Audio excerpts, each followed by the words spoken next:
Rockstars, Eric Andreas, your guitar sage here. I was going to play something with you, and I just got out the old Gretsch, and I'm having issues with it, so I apologize. Friends, today we're going to be talking about... Mike, what's the title of this broadcast here today, since I literally just changed... Oh, here it is. I think I've got it. Yeah, I think so. This is what happens when you change plans 5 seconds into it. The top five things every guitar player should know. Friends, we're going to have a blast today. This is live. It really is live. I'll be getting to your questions. There's 5 things we're going to be talking about today. And I changed them yesterday. I made them more up here than here. So you're going to learn a lot. We've got some diagrams for you that we're going to be showing on the screen. I'm going to be talking about them a bit, and then I'm going to be getting to your questions. Okay? So get ready to snapshot this. Okay? So there's really one conceptual idea, like psychology, and it's all about psychology, friends. You know it. There's a massive psychological game going on right now. You know what I'm talking about. Keep your minds and hearts strong right now. But psychology has everything to do with everything that we do. And in this case here, there's one psychological thing I'm going to be talking about, and then 4 actual physical things that you need to know that are going to massively make you a better player, because you're going to understand the neck a lot more, okay? Number 1, the very first thing is, this is my psychological bit here, is practice versus talent, right? You've heard me talk about this. The second one is the major scale.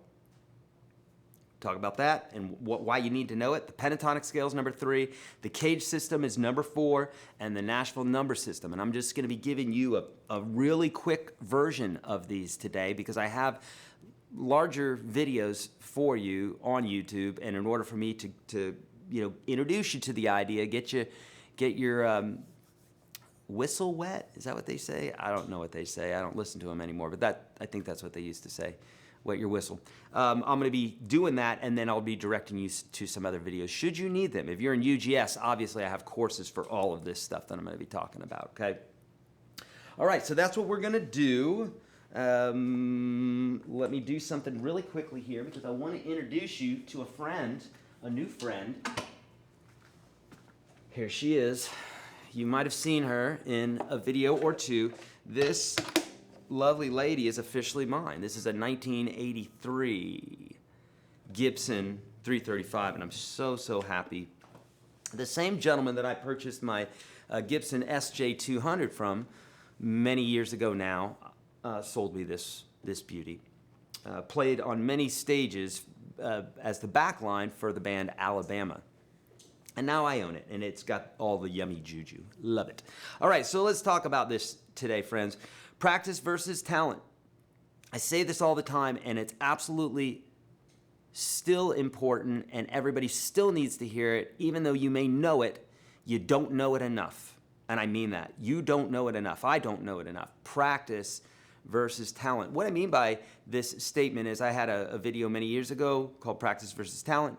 But it's essentially this. A lot of people, and even in this chat, you'll see it right now. People will put it. You'll see it. You'll see how divided the world is on this. Some people believe that you have to be born into a particular family, or that you have to be born with a particular brain, or lie. You have to have a particular type of hand. You have to, whatever. You have to have big hands. You have to have a certain, be born into a musical family. So many myths about it. At the end of the day, it has zero to do with that. And if that is your excuse for not playing guitar, so sorry for you. You just shot yourself in the foot, and you will stay at whatever level you deem yourself to be a lowly, shitty guitar player, to be honest with you. If that is your philosophy, I'm sorry for you. I don't adopt that. It's a huge lie. You literally can do anything you want on this instrument. If you see the best guitar players in the world, you can literally do that. There is a path to get there. My cohorts, my colleagues don't all agree with me on this. So how about that? How about that for interesting? I mean, some of my closest colleagues don't agree with me in what I'm saying here.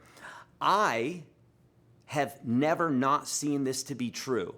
And I've literally taught thousands of one-on-one lessons. So unless the odds were just with me for those thousands of lessons for absolutely decades, and every single guitar player that I've met and understand their story and how they got to where they got, then it just so happens that I've never, ever, ever come across these people, and that truly talent is the only thing that matters. You're just born with it. But you know that I think that's complete BS. It has everything to do with, are you practicing? What are you practicing? How much you're practicing? Is your practice focused? How long have you been practicing? And when you put all those things together, it equals blank. It equals this great guitar player.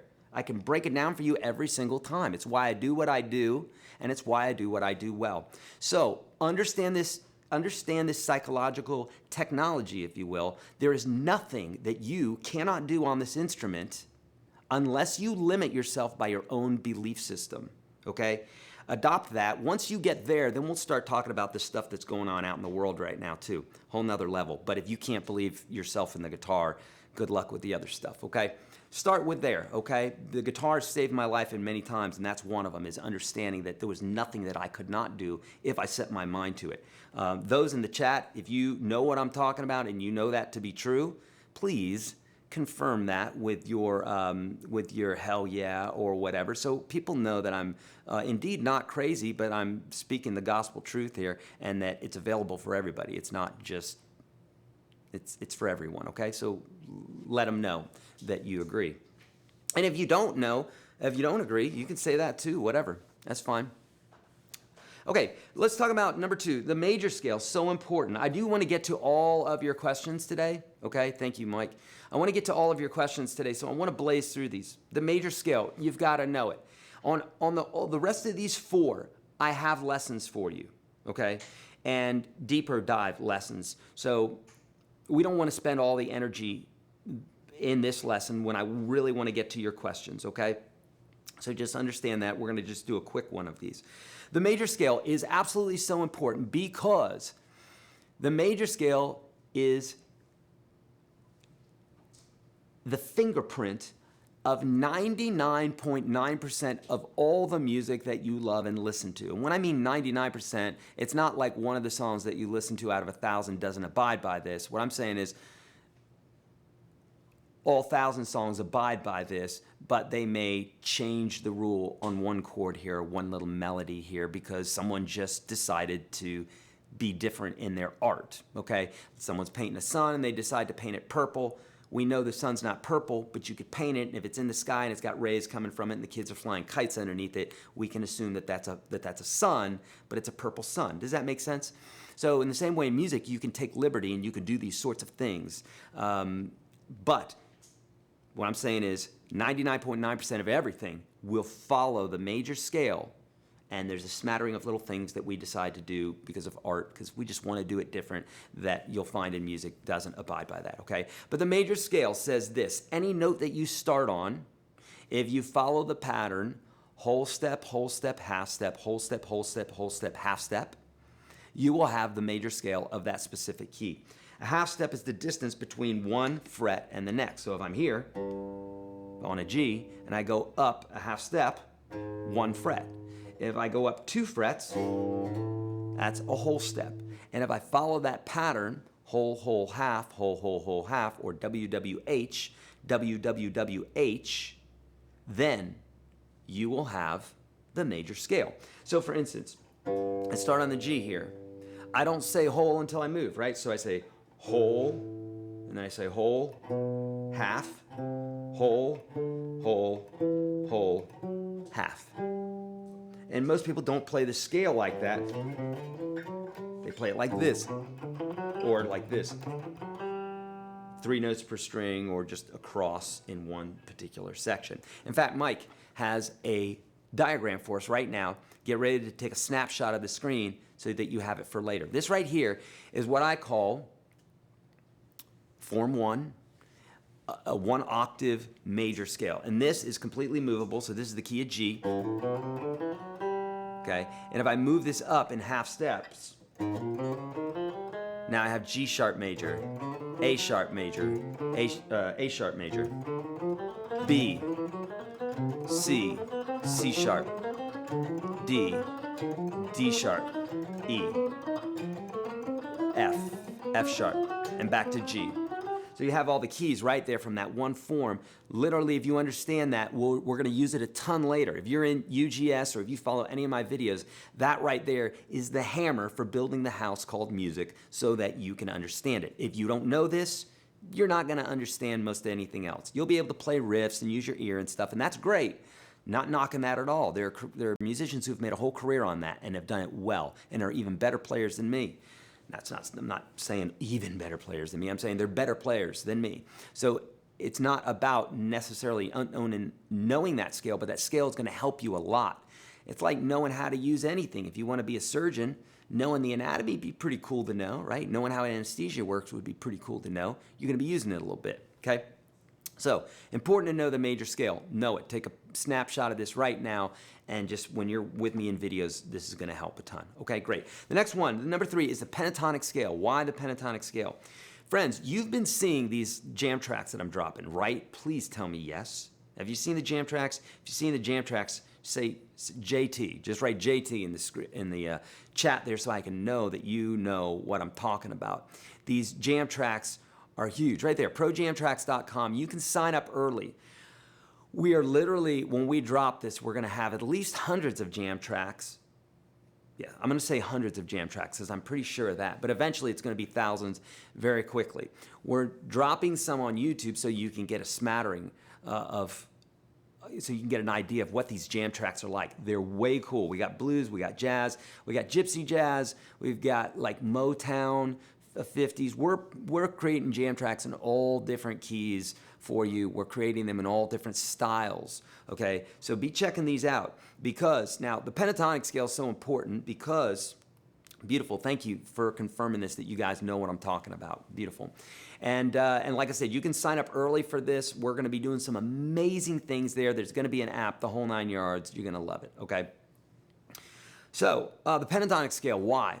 Well, the pentatonic scale is absolutely so important because when you're using jam tracks, when you're playing to jam tracks, you've got to understand that those forms are absolutely replete through everything that you can play through. Like what I mean by that is they are the fingerprint of that specific key. So if we're playing in the key of, say, A minor, you know, then we could use the A minor pentatonic scale.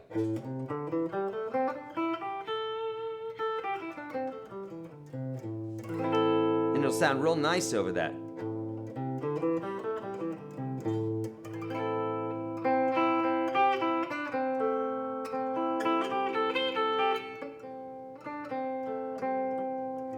This is all, you know, inside of that A minor chord right there. So the pentatonic scale is a diatonic scale, but only 5 notes. There's a couple notes taken out of it.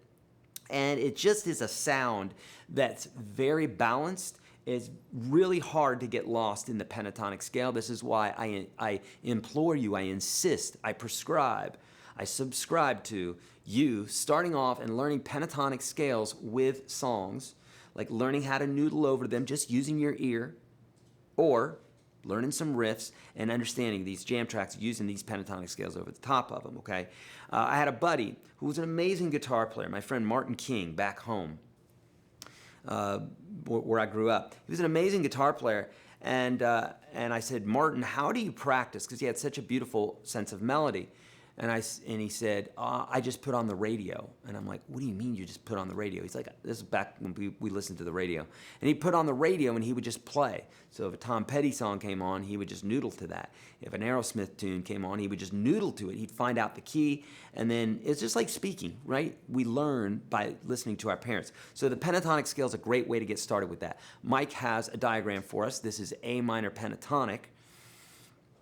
Now here's the deal. All the red marks that you see here are the key. People freak out when they see these things. Friends, if you look at the map of the world, when you look at the globe, you can keep that up there, Mike. Take a snapshot of this, friends, right? Take a snapshot right now. Perfect. Okay, so when you look at the globe, do you freak out? If you're figuring out where you want to go on vacation, you look at the globe, are you like, oh my God, there's so many places to go, I don't know where to go? No, you don't do that. This is a map. That's all this is. You can only be in one place at a time. So if I'm right here in, that very first form that everybody learns, that's all I'm thinking about. I'm thinking about that form.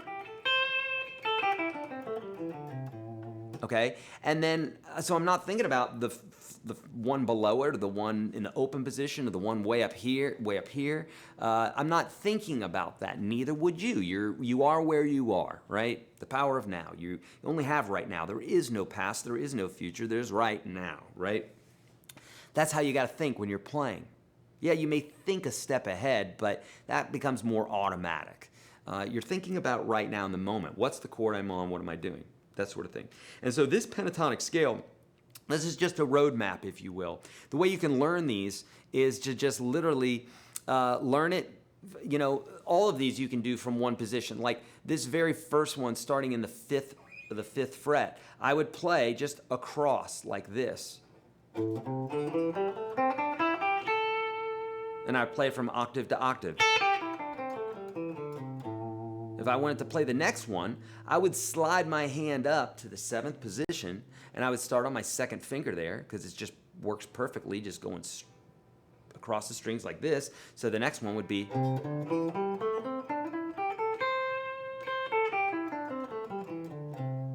Okay? And so on and so forth. Now this next one you do have to shift for, but in this one here I'd be in the 9th position, I'd play it like this. Shift. Shift. Use your common sense, your God-given common sense to figure this out. You don't need a guitar teacher. You don't. A guitar teacher is helpful, but stop thinking you need that. You don't frickin' need that. All right? You are a infinite, intelligent being. You can figure crap out. All right? There's the pentatonic scale for you. All right? I love you. I'm trying to empower you, not drag you along for the rest of your life playing guitar. I want to empower you so that you go on to teach other people. Cool? All right. Now, cage system. Let's talk about it. The cage system is a system of understanding the chords across the fretboard.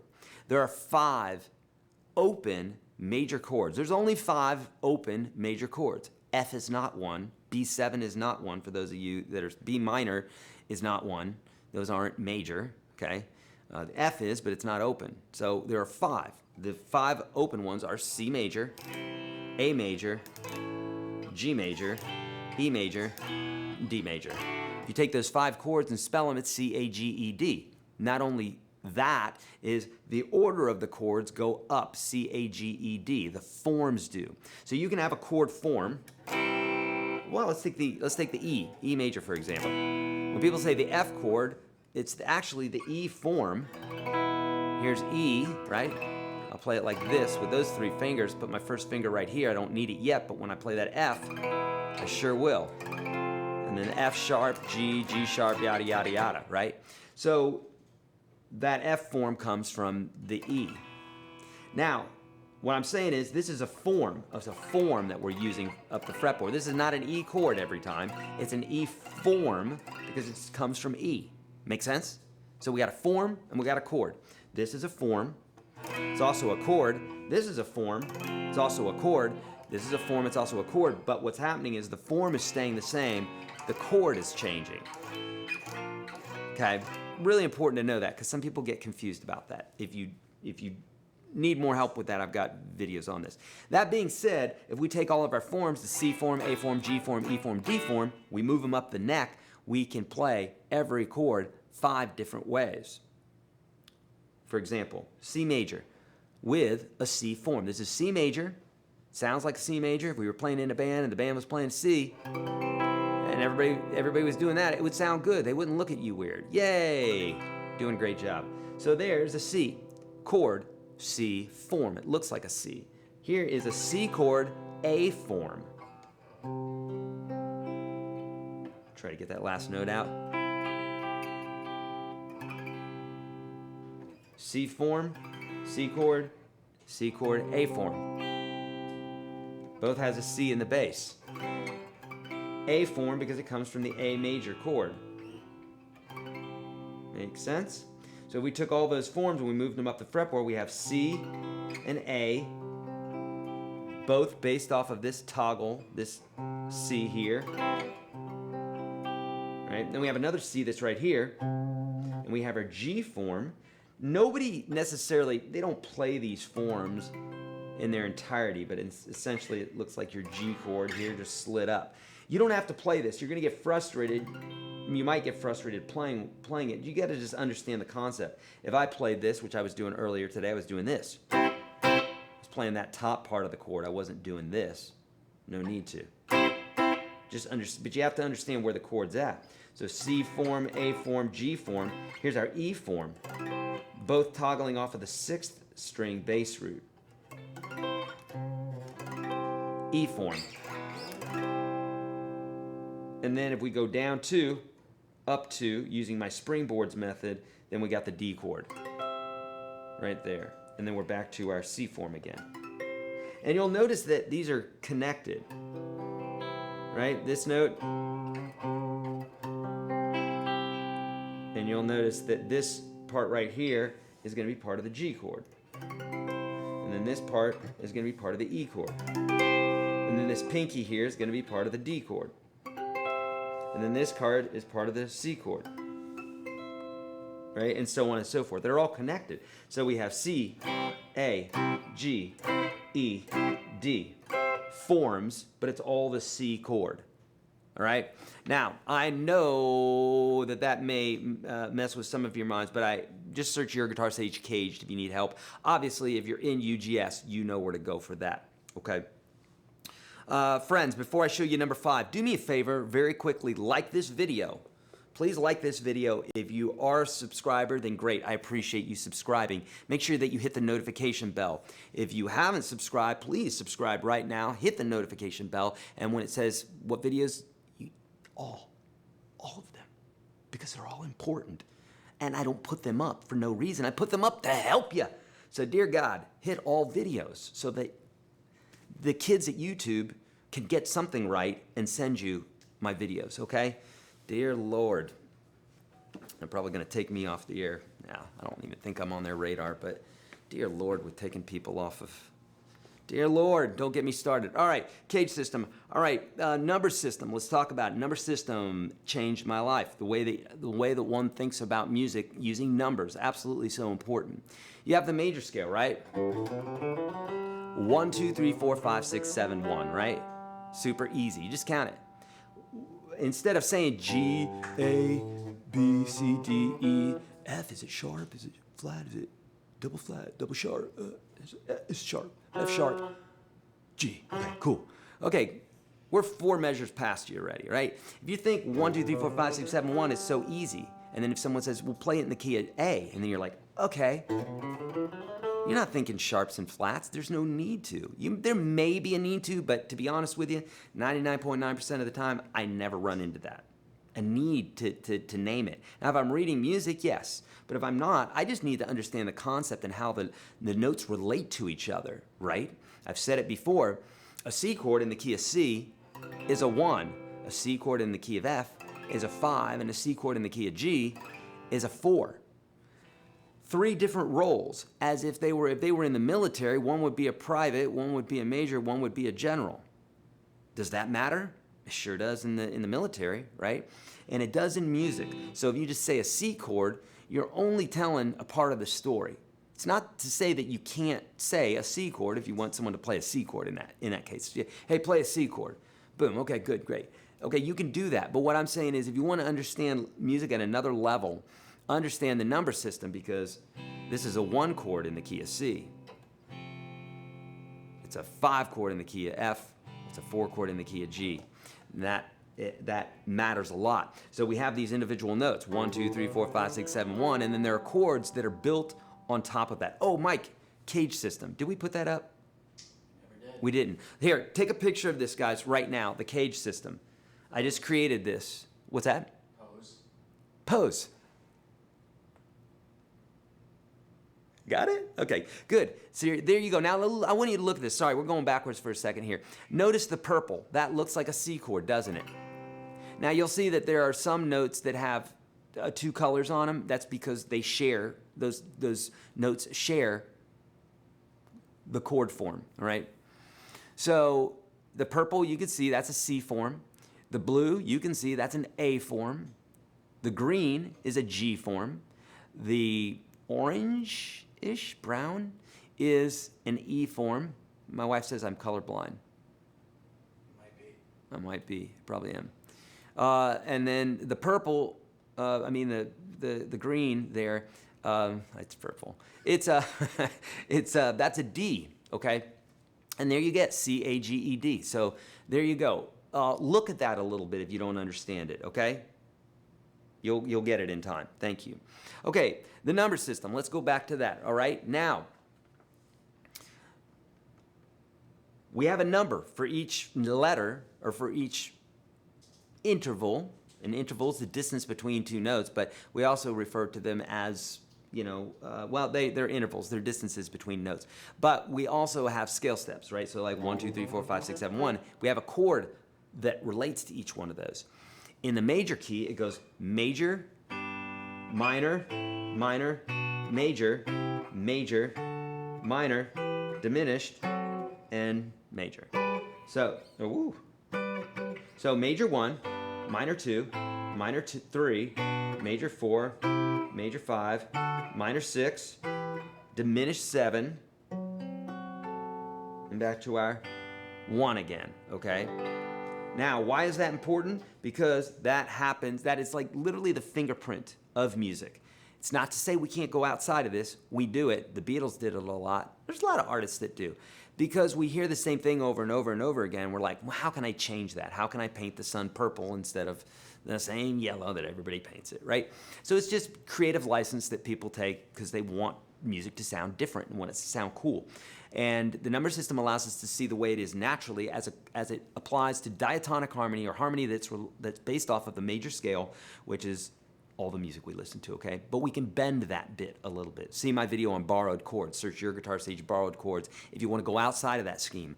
But don't go outside of that scheme before you learn the rules. I think it was Bach said, learn the rules and then forget them. Meaning, learn the rules. It doesn't mean don't do them. Learn the friggin' rules. There's a reason he said learn the rules and then forget them, is because you have to know the rules in order for you to be able to forget them and be able to apply new things. You got to know what the foundation is, okay? Or you can continue to struggle if you'd prefer that method too. Some people like to have that badge of honor of just like, I'm never going to get it, Eric. I tell you what, Eric, I'm never going to get it. I got this bum finger. My mom beat me when I was little. Look, it all happens. It's real. Stuff happens in life. Doesn't mean you can't play guitar. Get over your excuses if you want, or don't. But I'm here to tell you can get over them, and you can be a rock star on this thing, okay? You can. Okay, the number system. So, Mike, let's look at that picture, would you, please? If you got it there. So look, the lower numbers here, or the lower Roman numerals are minor, and the capital ones are major. So major 1, minor 2, minor 3, major 4, major 5, minor 6, diminished 7, and back to our major 1. So there's really 7 chords, 7 notes. 3 of them are major, 3 of them are minor, and 1 of them is diminished. And when we mean by diminished, we mean it's a minor chord, but it has a flat 5. If that doesn't make sense to you, that means you're not in the Unstoppable Guitar System Standard, and you can get in there for free. I think the very first link below, if it's in there, is it in there, Mike? Probably. If not, here's where I want you to go. So let's take a snapshot of this. Here we go. Okay, good. All right, take a snapshot of that because that's really important. That applies to every key. You can do this for absolutely every key, okay? Now, here's the deal. I'm going to get to your questions now. Yeah, I have a course for you, Unstoppable Guitar System Standard. I think it's the first link below. Otherwise, go here, yourguitarstage.com/UGS. Most of you are watching on mobile right now, so here's what to do. I'm going to give you a phone number. Text me to this number. I'm not joking. Right now, text me, FREE, to this number right here, 833-744-0154. Text FREE. I'll set you up with the course for free, or visit me here in Nashville. It'll cost you over $1,000 just to sit with me and for us to do it, or you can just get it for free, okay? I provide that because on YouTube, we've reached, I think it's coming up on 100 million if we haven't reached 100 million now. So that's a lot of people. There's no way for me to be able to keep up with all those comments. I try and it's just, I can't do it, right? So we need a way. I want to help people. It's the whole reason I'm doing what I'm doing. So like, why wouldn't I create a course that helps people? Now, obviously, I also need to make money because Mike, do you want to get paid? Yeah, that's the deal. He always wants to get paid because he got to buy food and, take care of the family and stuff. So like, he wants to get paid. Emmy wants to get paid. Some people want to get paid. That's why I have a paid course, but I have lots of free stuff for you too. I've got the free course. I've got 1,300 videos for you on YouTube, including jam tracks and all the rest, right? So of course this is a business too, right? We want to make money, but I also want to help you play guitar, and I have so many different ways. You don't have to ever spend $1 with me, and you're going to have plenty to work on. Some of you, you'll want the big stuff. You want to get into UGS Pro. I suggest you get into UGS Pro if you're serious about guitar, and it'll help you immensely. So if you're in UGS Pro, go ahead and let folks know right now. If you're in UGS Standard, say 30. Let folks know that that this stuff is really helping. Folks, we've had 500,000 people go through those courses. 500,000. That's a lot. So it's no joke. People are real, and it's not 500,000 people because it sucks. It's 500,000 people because the word gets out and people are learning how to play guitar through this method. So it's there for you if you would like it. Okay? There you go. All right, those are the 5 things, friends. Let's get into some questions here. I am really anxious to get to your questions because it's been 2 weeks. By the way, we're doing these live broadcasts now every 2 weeks instead of every week, and we're dropping jam tracks on the weekends, and then we have our regular scheduled program on noon every day, okay? Awesome. Let's get to some questions. My wife calls you the preacher now, Gary. Gary is saying. Thank you, Gary. I guess thank you. Yeah, sometimes I just gotta say it.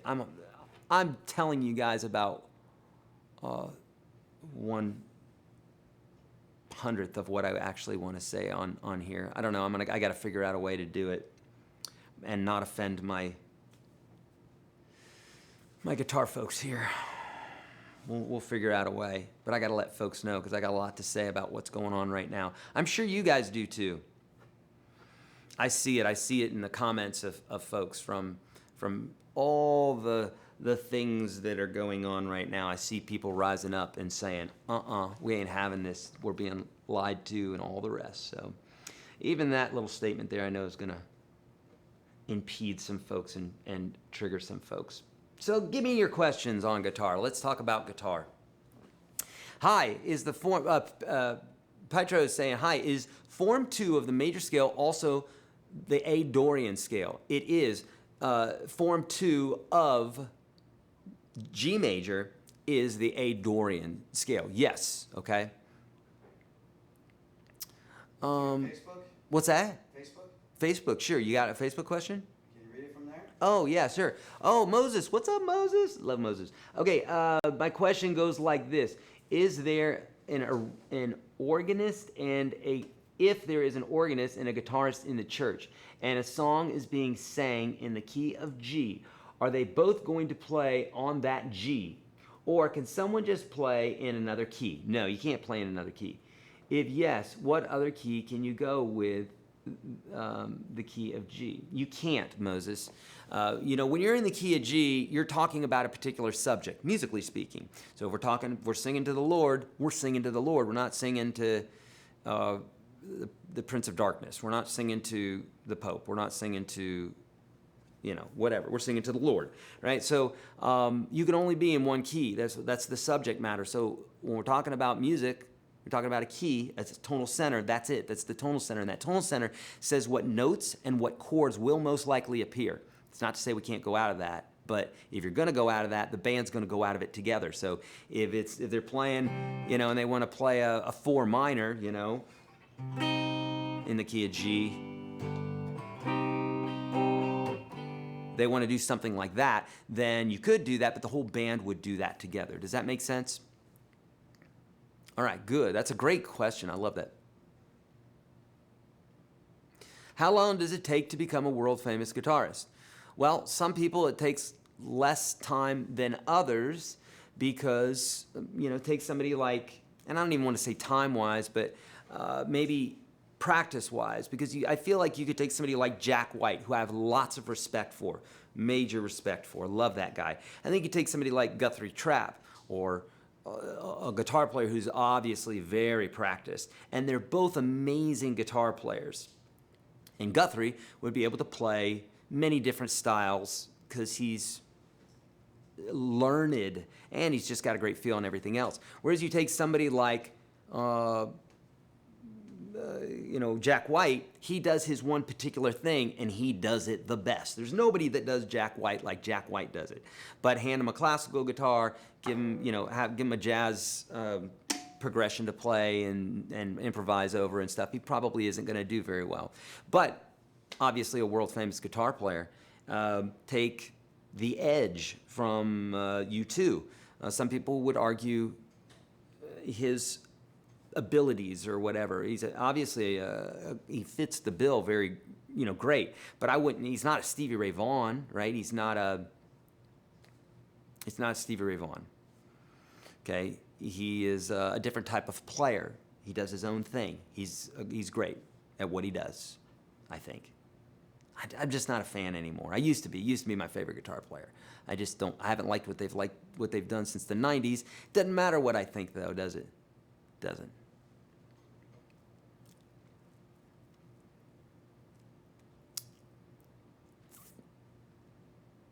Okay. Joe,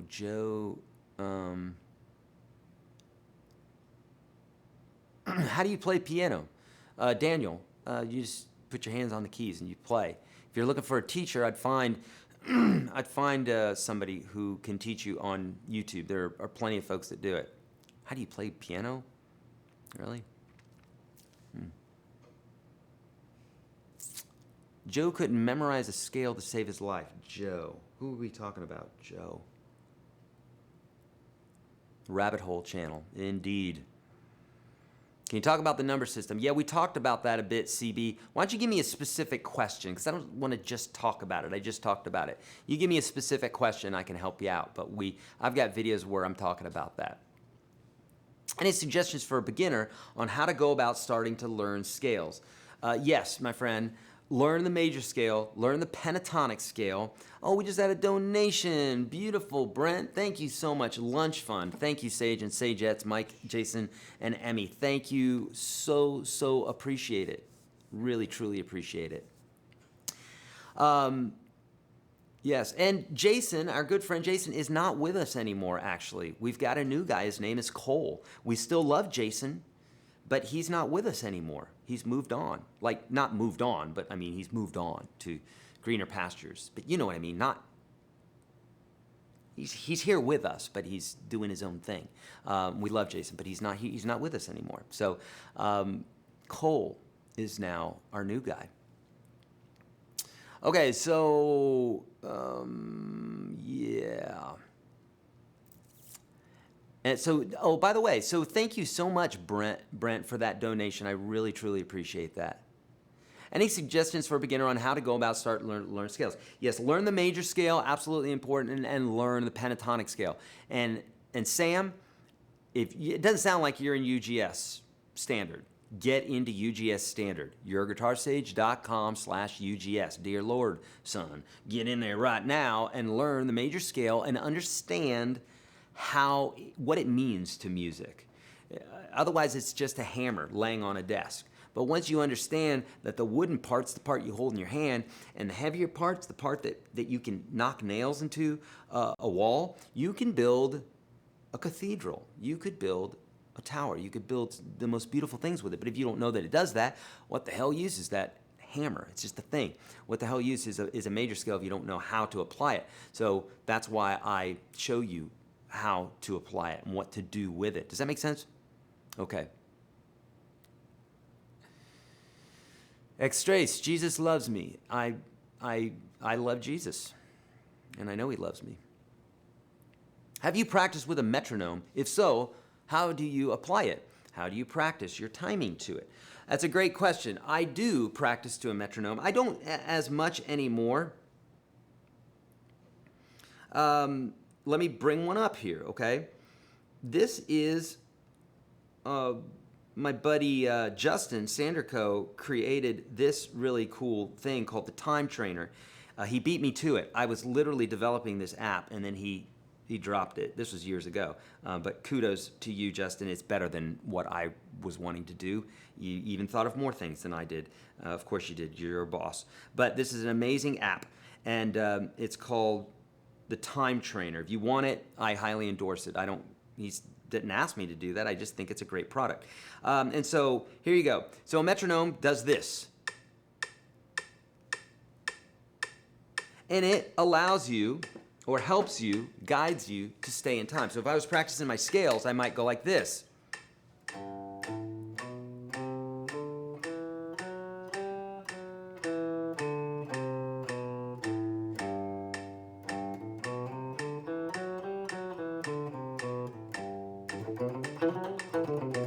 Whatever, you practice it however you want, and over time your timing develops. But Eric, I thought you had to be born with timing. Absolutely not. It's developed. What about singing?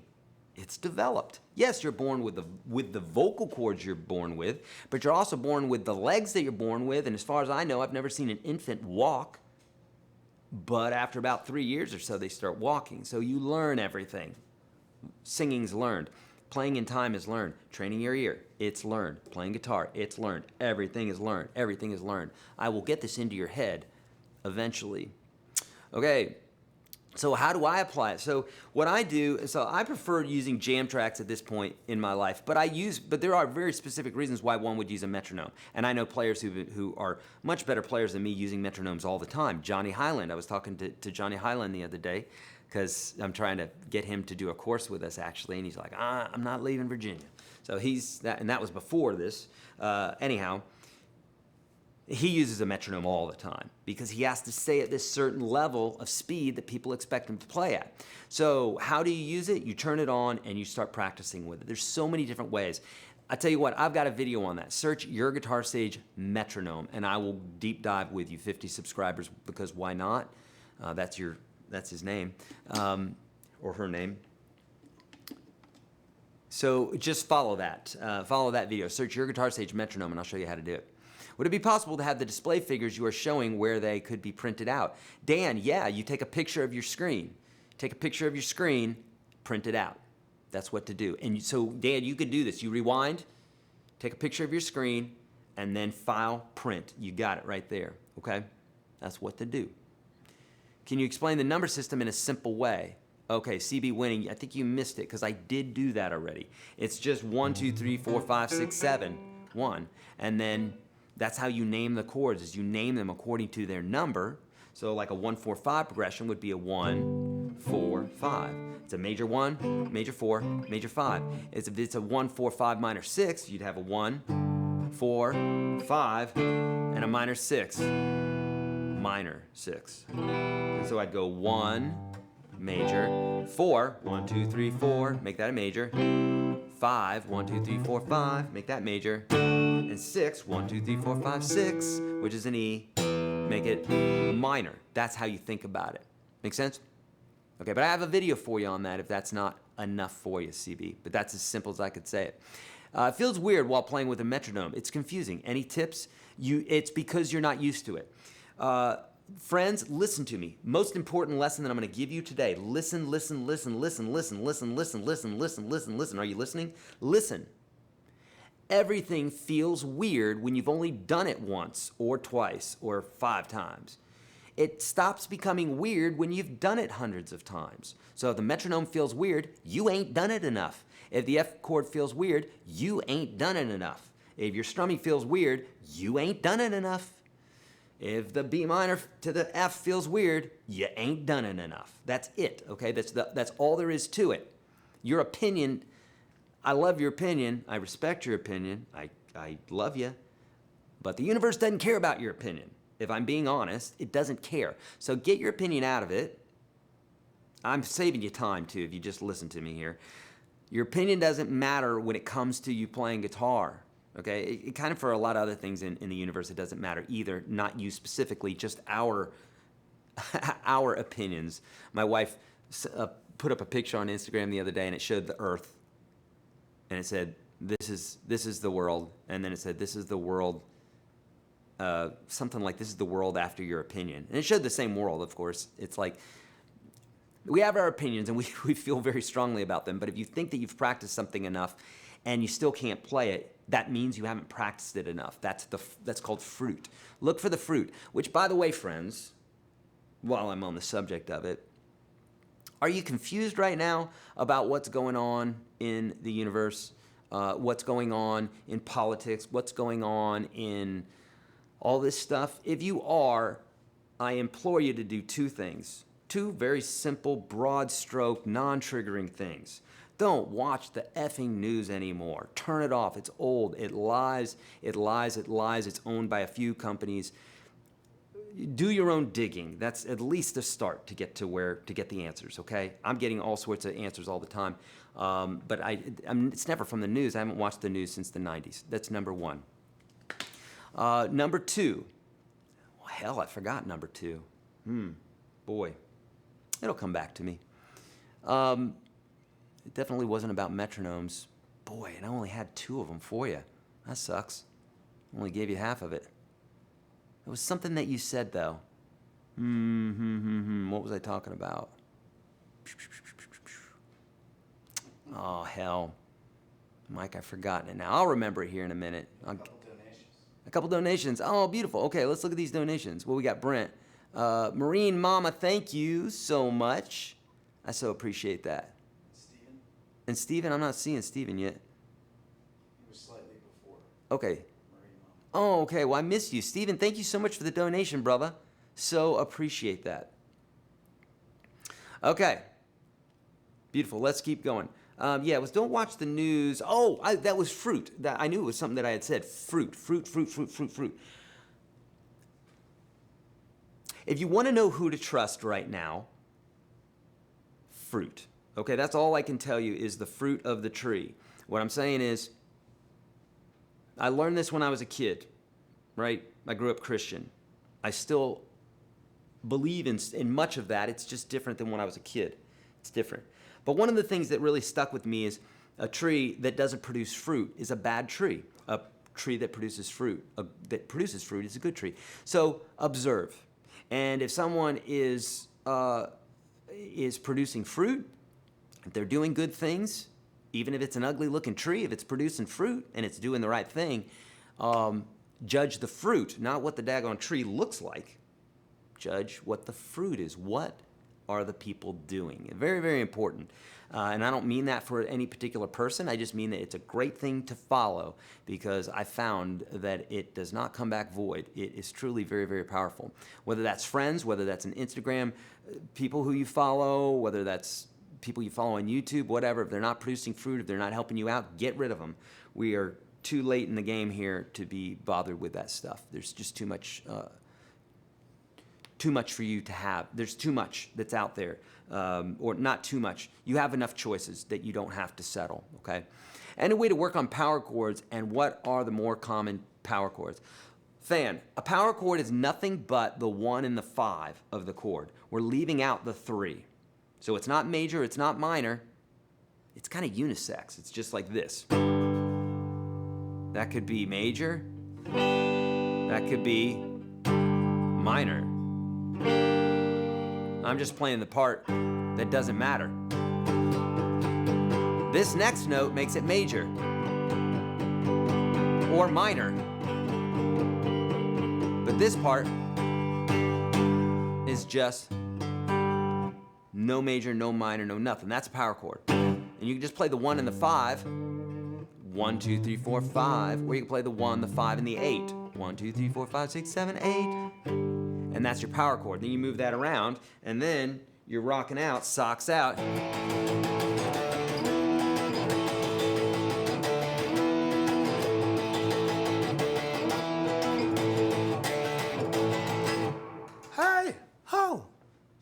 go, right? Okay.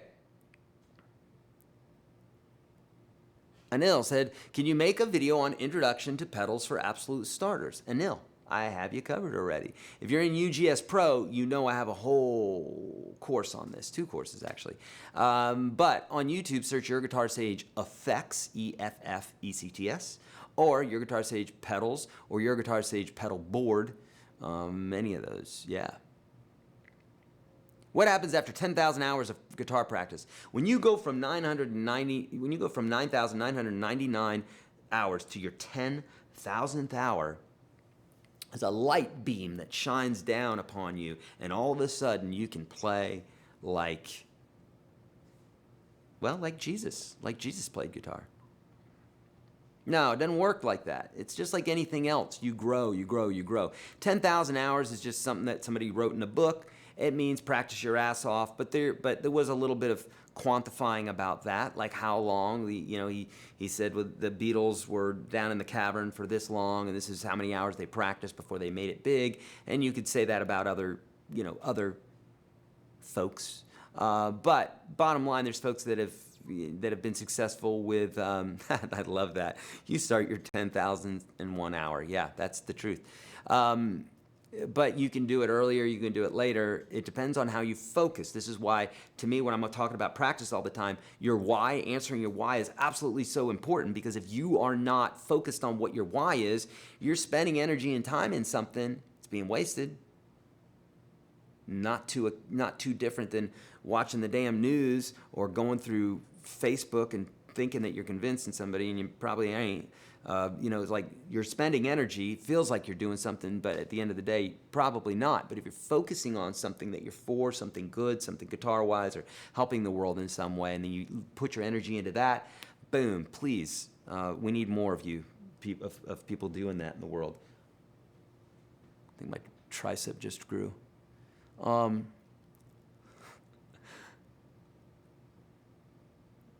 Yeah. Now I know why she calls you the preacher. I personally follow Buddha in meditation. I think Buddha had many, many, many, many beautiful things to say, and indeed, and I meditate a lot.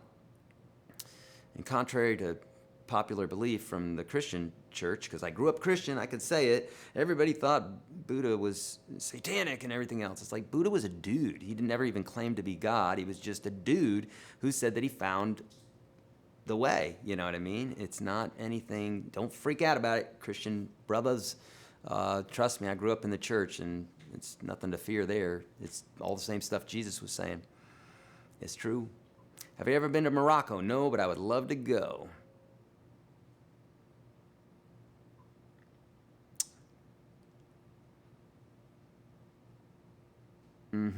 Yes, thank you, Emmy. Indeed, friends. Like this video right now, if you would. I'm still going. We're still going to answer questions for you, but like this video if you would right now. Also hit subscribe, notification bell, all that good stuff. And of course, if you want to be a UGS member, it's so easy. It's absolutely free. The very first link below, or go to yourguitarsage.com/UGS right there, or text me. Text FREE to that number right there, and we'll get you set up, okay? Beautiful. Thanks for putting that into the chat too, M. Okay. You never master the guitar. You just keep leveling is all. Yeah. Why is it so hard to play while singing? Najal, or Nal, I think probably Jal is how you say your name, or Nal. Why is it so hard to play while singing? Here's a word I really want you guys to get into your vocabulary, is the word, now wait for it, it's very difficult, yet. Okay, that's the word, yet. I want you really to adopt that word, and every single time you say that something is impossible or whatever, I want you to always put the word yet, or I can't do this yet, because it truly will open the door for you to understand that it's just time. That's the only difference. So why is it so hard? Because you don't do it. For Keith Urban, who's done it a bunch, it's super easy. For John Mayer, who's done it a bunch, it's super easy. For Jal, who hasn't done it very much, it's very hard because you haven't done it very much. So, and you're trying to do it all at once. I have a video on this on YouTube. Just search singing and search Your Guitar Sage singing, and you'll find it. I have a whole lesson series for it inside of UGS Pro. But the reason that folks have a difficulty with it is they're trying to do two different things at the same time. And I always say the juggling unicyclist on a tightrope, right? Juggling. It's on a unicycle, balancing on a tightrope. Ah, lots of things going on. Lots of things could go wrong. But if you learn all of those things separately and then bring them together slowly, like you have other things in life, by the way, you just forget. If you do that, then you'll be able to do those things. So singing and playing at the same time, follow my prescription that I give you in that video, in the courses. You got to break things down. First off, that's the hint. You got to break things down. Don't strum. Just hit the chord. Sing real sparse lyrics. Loop it. That sort of thing. Once you get it, once you do that enough, you start practicing, it'll start feeling more and more like you've gotten it, because you will. Make sense? Felix is saying, hi, I'm from India. Anything to say about India? Sure, I would love to. I don't know much about India, but I know that I've never met a person from India that I didn't like. I'm sure there are mean Indians out there. I'm sure there are. It's like in every culture. But I've never met one yet that I didn't love. I love them. And I love their food. And they're very, as a whole, right? They're being westernized right now, unfortunately, but as a history, they are very entrenched into spirituality and peace. I mean, they went for many years in peace, from my understanding. No outside influences, sure, Britain and all that, but you know what I'm talking about. And I love Indian food. So, to have a schedule for the live Q&A shows, right now we're doing them every 2 weeks. Every other week, I should say. So I'll see you 2 weeks from now. I went to Catholic church and school too, and I loved it. He says, boo-hoo. I loved it. I was a choir boy. A choir boy? I was an altar boy. Nothing happened to me, but you know, I got stories, weird stories, but nothing ever happened to me. But I loved my Catholic upbringing. But there's issues there too. You go deep dive into that one. Whew. Okay. What focus will transform the skilled noodler probably to a skilled guitarist? Stop incumbency. Great question. What will transform you is taking a very small section of the neck. There's nothing wrong with noodling and exploring the fretboard. That's a whole nother study that I find to be fascinating, and it's very challenging, and it's inspirational. It gives you inspiration right in the moment because you're like, oh, I pulled that off, or oh, I didn't pull that off, but I almost did. Next time around, I'll get it. Like that sort of just noodling, just putting on a chord progression and just noodling. I love that sort of thing. But if you want to focus and become more skilled, take one little tiny section of the neck. Follow my video, Minimalistic Blues. Search Your Guitar Stage Minimalistic Blues. Follow what I'm talking about in there. Get that concept in your head, because it partially has to do with, okay, use this one section of the neck, but more it's the psychology of understanding how to segment one little thing and getting really, really, really good at that and get super hyper-focused. If you don't do that, then yeah, you're going to be kind of noodling and kind of haphazardly grabbing things every now and then, kind of sounding good. But if you can get a few bits under your belt like that, by focus, that hyper-focus, it's going to help massively, okay? Is learning tablature efficient for a beginner that can't read music? Yes, it entirely is. It's 100% helpful. Yes. Use tabs. When people say don't do that sort of thing, they're talking out of pure ego. Ego, it kills everything. It kills music. It kills creativity. Shut that ego down. If it's within you, shut it down. If it's in somebody else, walk away. Ego needs to go away. It's going away. We're becoming more enlightened. If you don't know that, we have this time to do this. Definitely don't let things like that get in your way. Music is meant to be fun. It's meant to inspire you. So have fun and be inspired.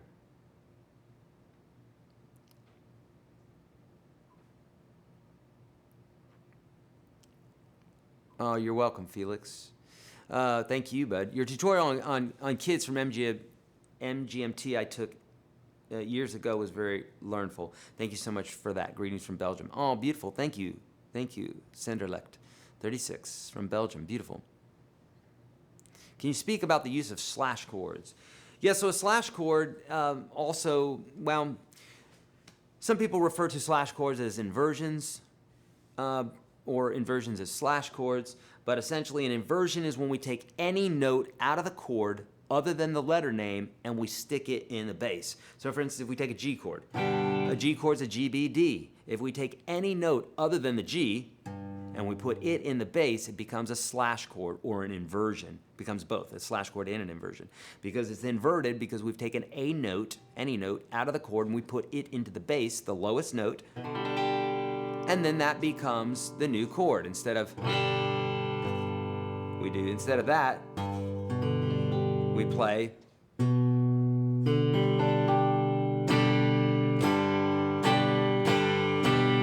And you can hear a difference there. They call it slash because there's a G chord slash B in the bass. That's how you would write it. So a G chord slash B, and then the G chord would be the chord that you play, and the B would be the bass note. The slash note, the note to the right or on the bottom, would be the note that's on the bottom, that's at the bass, okay? Cool? All right. Last question here, and then we're going to go, friends. All right, should I start learning other songs only after getting good at one, or should I try multiple at once? That's really up to you. I find that whatever keeps you playing is the thing to do. If you find that you're like bailing out and not trying harder things and you're not growing, then I would suggest pushing through to the end of that song and learning all the bits and pieces. But don't be a masochist, right? Don't do it just because it hurts. It's meant to be fun, so do that. Make it fun. Make music fun. Make music fun again, okay? Seriously, if it means you learn one part of a song and then jump to another part of a song because that jazzes you and this jazzes you, then keep doing that. There's so many songs to learn from, so many amazing techniques, so many fabulous players and genres and everything else. You cannot even exhaust it. So if you take the best thing out of every song, you're going to be learning forever, for your whole life. So have fun with it and learn the stuff that juices you and leave the stuff behind that doesn't juice you, right? And then it's kind of like if you were to study songwriting and you only studied songs that were just like the best songs ever that moved you, then chances are the songs that you are going to write are going to be absolutely amazing because those are your paradigms, those are your examples, your models that you're following, right? If you're listening to deep tracks and stuff that, you know, deep album cuts and ones that never saw the light of day, then you're also going to have that in your vocabulary and that in your paradigm, and you might write one of those too. Does that make sense? Okay. All right. That's a weird question. Dirt. That's a weird one. Okay. All right, friends. I'm going to take off here because we got lots and lots and lots of things to do for you, and we want to keep things flowing, okay? So 2 weeks from now, we're going to be live here again, dropping videos every single day, including 2 jam tracks on the weekend. So the jam tracks coming up this weekend, I forgot which, actually we haven't decided what they are. We have them done already, but we're going to pick them probably right after this video. So make sure you're doing that, friends. Check out projamtracks.com. That link for that may be below, but nonetheless, projamtracks.com. Sign up early for that. We will let you know when that site is complete.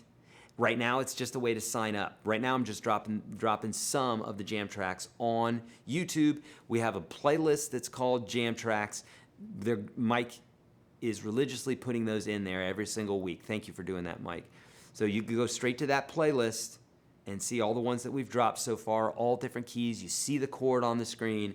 You can play rhythm to it. You can play lead to it. I specifically put the chords up there so that you can follow them, so that you can do all the little nuances and play, you know, the arpeggios and all that to learn how to play on top of the chords. So many great things for you folks. Take advantage of UGS Standard as well. And again, if you do not have, if you're watching on mobile, just, you know, text me to that number from earlier.